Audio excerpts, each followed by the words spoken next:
Le site de l'AFP et de l'agence France Presse définit le rôle de la photo comme l'apport d'une information en rapport avec un fait d'actualité. À l'ère où le web domine, il n'est plus possible d'avoir un article sans une image. Mais derrière ces photos se cachent des femmes, des hommes, des gens comme vous et moi qui cherchent à vivre de leur passion.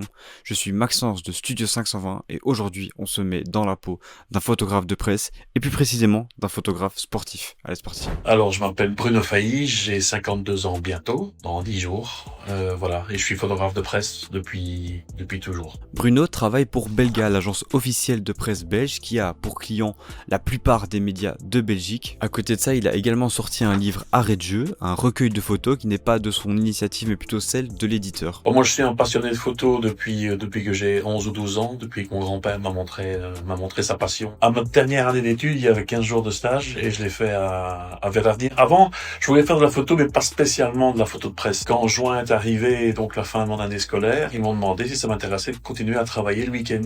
Et je lui ai dit oui. Mes parents m'ont dit tiens, est-ce que tu veux faire du supérieur ou on t'aide à te lancer? Pour nous, c'est pareil. Je dis je vais essayer de me lancer en tant que photographe. De me faire engager, c'était déjà compliqué à l'époque de devenir salarié. Donc j'ai osé devenir indépendant. Compliqué, hein. Au début, je devais vivre chez mes parents et puis petit à petit, ça a commencé à un peu mieux tourner.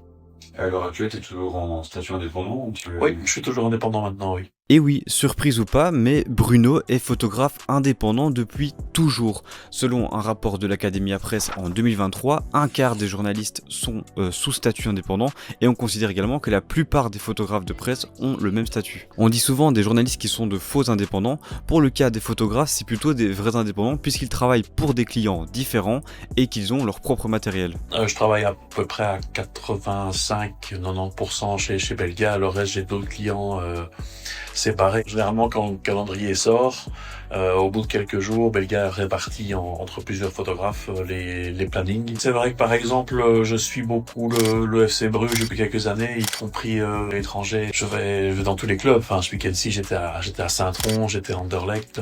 Voilà quoi, ça bouge. Et pour la Coupe du Monde qui arrive, tu vas te déployer aussi ou... Oui, je vais te déployer aussi. Oui. Là-bas aux États-Unis, oui, ça va être ma 4e Coupe du Monde. Ma première Coupe du Monde, ça reste toujours quelque chose d'important. Quand on m'a téléphoné, j'étais en train de conduire, j'ai dû m'arrêter. En effet, Bruno a été déployé sur les 3 dernières Coupes du Monde pour suivre les Diables Rouges, ce qui lui a valu sa photo la plus connue, mais est-ce que c'est sa préférée? La photo préférée, c'est une question qu'on me pose souvent. Après, mis à part celle de Bruyne et Lukaku, c'est celle-là dont on parle encore maintenant.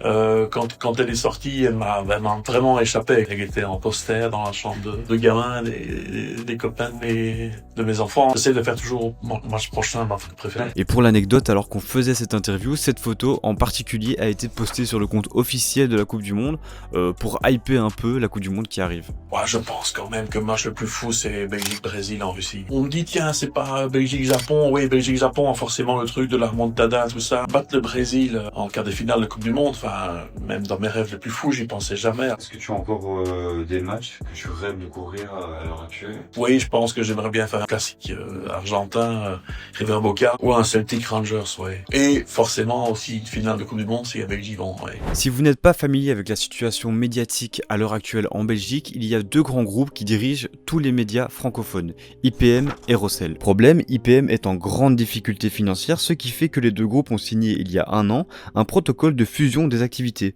En gros, IPM rentre au capital du groupe qui était son concurrent. Alors, je comprends bien qu'il y a un réel besoin économique. Quand j'ai commencé ma carrière, on était 7-8 photographes, même sur des terrains de match entre guillemets un peu moyens, parce que il y avait des agences, mais il y avait aussi les journaux qui envoyaient leurs photographes. Et maintenant, il n'est pas rare qu'on soit sur un match à 2 photographes, quoi. En partie francophone du pays, il va y avoir, en gros, un groupe de presse qui va diriger tous les journaux. Comme l'évoque ici Bruno, ça soulève énormément de questions au niveau de la pluralité des médias, au niveau de la concurrence dans les différentes rédactions. Mais bon, malheureusement, j'ai pas le temps d'en parler concrètement ici. Mais ce qu'on comprend par contre, c'est que la photographie de presse est réellement impactée par la situation médiatique, tout comme les journalistes. Est-ce qu'aujourd'hui on vit bien de la photographie sportive? Rien que de la photo sportive en Belgique, oui, il y a moyen, mais pas... C'est un peu compliqué quand même, c'est un peu compliqué. On est dans une période vraiment grise. Pas noire, mais grise. Et il y en a quand même qui arrivent à vivre en faisant que du sport. Je pense pas quand même que ce soit vraiment, malheureusement, un métier... pas dire d'avenir, parce qu'il en faudra toujours, peut-être moins. moins qu'avant. C'est des métiers passion, c'est dur. La technique à la fois nous aide et nous dessert. Il y a de plus en plus de photographes amateurs qui arrivent quand même en bord terrain, qui vendent leurs photos ou vendent pas ou donnent. Enfin. Et oui, c'est la nouvelle mode. Des photographes amateurs arrivent à avoir des accréditations en bord terrain. Ils viennent faire des photos, qu'ils vendent ou pas, et ils viennent aussi parfois juste pour un joueur. Le but, c'est de se lancer, de se créer un premier stock de photos, de pouvoir peut-être contacter certains joueurs pour leur donner les photos. Mais à côté de ça, quel impact ça a sur les photographes professionnels? Contre une photo gratuite, on peut pas faire grand-chose. Travailler gratuit, c'est un modèle économique qui ne tient pas. Quand on a un travail qu'on aime, on doit l'estimer. C'est un travail qui doit se payer. Moi, je comprends les points de vue des joueurs qui, eux, ont envie d'avoir 20 photos d'eux sur un match. Et nous, on peut pas produire ça. C'est faire monter sur le terrain, ou en tout cas au bord terrain, des gens qui sont pas équipés comme nous, qui n'ont pas les mêmes règles que nous. En bord terrain, il y a de moins en moins de photographes professionnels, mais il y a toujours plus de gens, notamment avec les clubs qui ont maintenant leurs propres médias et qui créent leur propre contenu. C'est un vaste problème, mais c'est dû à l'évolution. Moi, je comprends que les clubs aient envie d'avoir leurs médias. Il y a un petit peu de débordement, donc on a beaucoup par exemple, de photographes ou des créateurs de contenu qui ne connaissent pas vraiment nos règles, donc ils nous gênent souvent sur le bord du terrain. Moi, j'ai pas de problème que le gars à côté fasse quelque chose pour son média. Maintenant, s'il passe et il repasse devant moi plusieurs fois, c'est un apprentissage, je pense, qu'il faut faire aussi pour ces gens-là. T'as l'impression que ce job, il est sous-estimé? Je pense pas qu'il soit sous-estimé, parce que je pense quand même qu'on a toujours, les photographes, une espèce, pas dire d'aura, mais on a toujours un intérêt du grand public. On se souviendra vite d'une bonne photo dans un match. En effet, les photos marquent, mais pas les personnes derrière. À l'heure actuelle, il est très difficile de se faire un nom connu, reconnu dans la photographie, et encore plus dans la photographie sportive. Moi, j'aime bien avoir un compte Instagram, parce que ça permet aussi de montrer des photos qui ne sont pas publiées, mais aussi enfin mettre un nom sur les gens qui font les photos. Il y a beaucoup de gens qui ont des photos, mais sans savoir qui est derrière. Bon, j'avoue, ce sous-titre est un peu abusé, mais j'ai vraiment suivi Bruno sur le terrain, ça c'est vrai. Je suis parti de mon cher Namur pour aller à Bruxelles, au stade Roi-Baudouin, là où jouent les Diables Rouges. Le but, c'était de couvrir l'entraînement et la conférence de presse d'Anderlecht, en amont de la finale de la Coupe de Belgique qui se tenait le jour d'après, et qui a été remportée par l'Union Saint-Gilloise. Première observation, on arrive bien à l'avance, on sort le matériel, il y en avait déjà pas mal, alors imaginez pour un match. Et après, Bruno va faire sa préparation technique pour ce qui va se passer ensuite. On reçoit nos légendes qui sont préenregistrées. Enfin, ça c'est un petit peu, je ne vais pas dire un secret, mais c'est tout le monde utilise un peu un système différent, mais ça nous permet nous de travailler très très vite. On a le titre, la date et l'événement qui va avoir lieu. Et toi, t'as plus qu'à rajouter Moi, j'ai plus qu'à rajouter les noms, c'est ça. Après ça, quand tout est ok pour travailler, on a un petit peu de temps calme, donc j'essaie de poser quelques questions à Bruno, notamment sur le match du lendemain. Je suis vraiment là, dans la tribune, aux tribunes presse, au premier rang. Et donc je suis un peu en hauteur. Là, c'est pas une position qu'on utilise quand je suis tout seul forcément, ou même à deux, mais là les Belgiens ils sont en deux sur le terrain. Comme ça j'ai des phases de jeu un peu différentes, des actions, et surtout pour la remise de la coupe, je suis en plein axe. Okay. Et je suis au-dessus de tout le monde. Quoi. Sans indiscrétion au niveau matériel, oui. C'est quoi on va dire, le prix plus ou moins au total de tout ce que j'ai là? Ouais. Wow, on doit quand même avoisiner les 25-30 000. Bon, au fil des années, hein, enfin, je veux dire, mon 400 là, il est vieux, je l'ai acheté en 2014 avant de partir au Brésil. Donc voilà, les boîtiers, ça se démode plus vite parce que la technologie est principalement là-dedans. Mais bon, ça, c'est des optiques qui coûtent 14-15 000 à elles seules. C'est quand même spécial comme t'investis sur ton boulot. Oui, voilà, maintenant, je suis indépendant aussi, hein, donc je serai charpentier ou quoi. Je devrais aussi acheter des outils. Voilà, tenir une optique comme ça pendant 10 ans, il faut quand même être un minimum soigneux. Pour un photographe sportif, alors tu vois, c'est quoi l'indispensable vraiment? En fait, le photographe sportif, il a un petit peu besoin de tout. Il a besoin du super grand angle pour faire des prises de vue, des ambiances, des trucs comme ça, des supporters. Et ça doit aller jusqu'aux optiques comme ça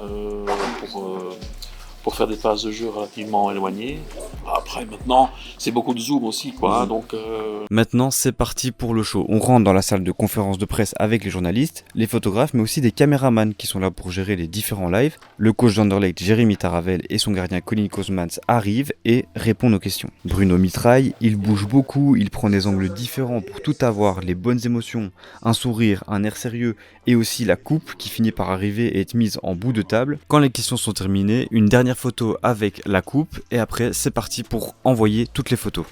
Et là, tu vois, on commence à taper le nom, Taravel, avec coach, Taravel, coach Vance. Et là, on envoie. Et le fait de la faire en anglais, C'est parce que la photo est destinée à la clientèle internationale. Là, j'ai juste commencé comme ça. Si des clients veulent des photos vraiment tout de suite, elles sont là, quoi. Je me rends compte à ce moment-là que dans la pièce, tout le monde est en mode vitesse max. C'est vraiment la rapidité qui dicte le ton dans cette salle de presse. Tous les journalistes là, sont déjà en train de taper leur texte. Ils ont peut-être déjà commencé un peu dans la salle de presse. Toi, t'as pas l'occasion de commencer dans la salle de presse? Je pourrais le faire, mais j'ai peur de louper pendant la conférence de presse. Tu vois, un mouvement ou un truc comme ça. Une fois que tout est envoyé, direction dehors pour aller faire des photos de l'entraînement qui va bientôt commencer. Mais d'abord, il faut trouver par où passer.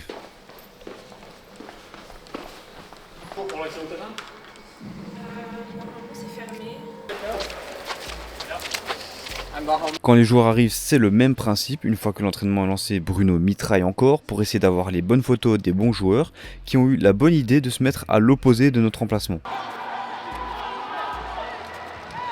On a plutôt de la chance parce que le temps se calme, il arrête de pleuvoir. Les 15 minutes passent, donc on retourne tant bien que mal vers la salle de presse et c'est reparti pour le même processus d'envoi. Une fois que tout est envoyé, le travail est à moitié fini puisque Bruno devra faire le même processus pour l'Union plus tard dans l'après-midi. Le problème avec les entraînements par rapport au match, c'est que au match, on est sûr qu'ils ont leur numéro de joueur sur leur maillot, sur leur short, ou les deux. Ici, toujours pas toujours, quoi. On voit que Wilson ici n'a un survêtement et on voit pas son numéro. Heureusement, je le connais. Ça, voilà, je sais que c'est caméra, mais par exemple, voilà, le 14, je sais pas qui c'est. J'ai le numéro. Je peux aussi faire des recherches via son numéro. Voilà, je sais bien que c'est Sical. La photographie sportive est donc aujourd'hui à un carrefour de son évolution. Est-ce que la passion et le besoin de ce travail resteront dans le futur aussi puissants face aux défis imposés par la situation médiatique, par les besoins financiers ou encore par l'évolution? C'est une question à laquelle je ne sais pas encore répondre. En tout cas, il est essentiel de reconnaître et valoriser la photographie de presse parce que derrière chaque photo, il se cache une personne qui a un job exigeant et nécessaire. Merci d'avoir suivi cette analyse de terrain combinée au portrait de Bruno.